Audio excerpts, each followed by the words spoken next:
யாரா நீ? எந்த ஊரு? என்ன யாரையும் காணும், கோழி தான் நிக்குது. யாரு தான் பேசுறது? கோழி தான்டா பேசுறேன். கோழி பேசுமா? கொலை கூட பண்ணும் பாக்குறியா? நீ யாரு முதல்ல சொல்றா? என் பேரு.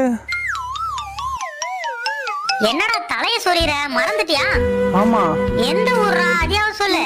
குரங்குமலை. குரங்குமலை. நினைச்சேன்டா நீ அந்த ஊரா இருப்பேன்னு. ஏன்டா எல்லாம் கிண்டல் பண்றீங்க? நானும் குரங்கு மலையில இருந்து வந்தவனா. என்னடி சொல்ற? உன் பேர் என்ன? தெரியலடா. அது என்னடா ஊரு பேரை ஞாபகம் வச்சிருக்கீங்க, உங்க பேரை மறந்துட்டீங்க. நோய்க்கா மாத்தியா? இந்த ஊர்ல என்ன சுத்திட்டு இருக்க? வேலை தேடி வந்தாங்க. என்ன வேலை தெரியும்? நீங்க